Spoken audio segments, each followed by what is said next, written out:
Why hasn't Burger King officially joined the ranks of the worst restaurants in America? Like, I don't think it's unnoticed that Burger King has gone way downhill. The inside of a Burger King now looks like where all the McDonald's send their broken parts to. The inside of a Burger King looks like where McDonald's toilets take their shit. Like, McDonald's bathrooms get all the flack, but Burger King's bathrooms are horrifying. They're the ones that will truly make you lament the state of the male population's ability to aim. There is a reason that Humpty got busy in a Burger King bathroom and not a McDonald's one. Humpty was a freak.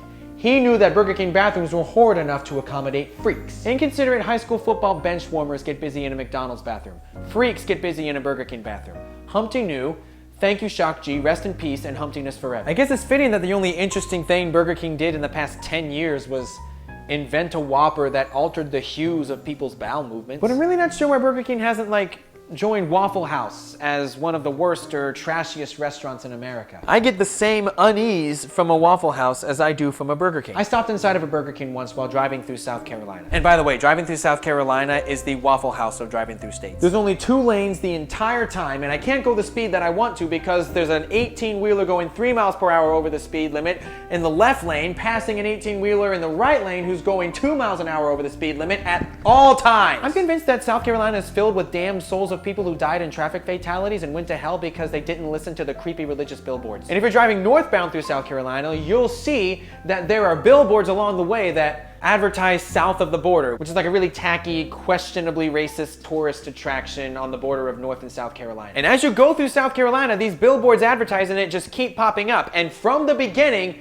they're counting down the miles until you get there. They know that driving through South Carolina is so shitty that they provide you with a countdown until you're out of it. But yeah, that Burger King that I stopped in looked like someone had played Jumanji and it forgot to take all the stuff back at the end. It's like one of those scenes in a superhero movie where they fight inside of a restaurant because that restaurant paid a lot of money for the product placement, but the filmmakers know that the only logical reason anyone would be in there would be to fight. And I was surrounded by people who made me feel like if they sensed even the tiniest liberal bone in my body, like I had a conversation with a gay person once and didn't bring up any psalms, that they would turn that restaurant into the church scene from The Kingsman. Yeah, Waffle House should come with liability waivers written in syrup, but at least you can go inside and have a potentially decent breakfast while getting to watch a free amateur MMA fight mixed with an episode of Murray.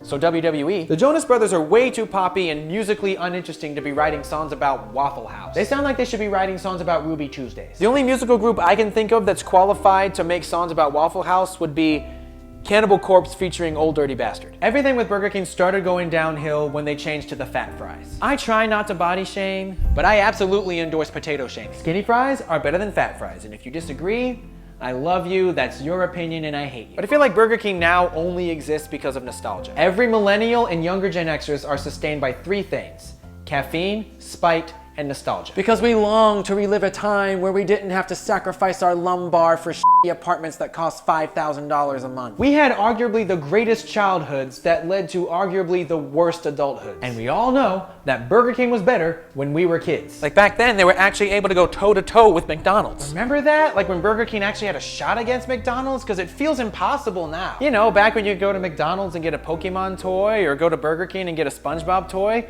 whereas nowadays you can go to McDonald's and get a Bluey toy, or go to Burger King and get hepatitis. Now, Burger King basically exists for the same reason we keep going to see the live-action Disney remakes. We just hope it'll taste like it did when we were kids. We go in with the hope that we'll relive our childhoods, but we leave with somehow more knowledge that they're over. So we keep on coming back thinking this is gonna be the one. This is the one that's gonna be magical. And then it always ends up being the microwaved leftovers of our childhood. The only thing that's keeping me going back to Burger King, besides, budget and long hours, the chicken fries. When they brought those back, it gave me a lot of hope that things would turn around.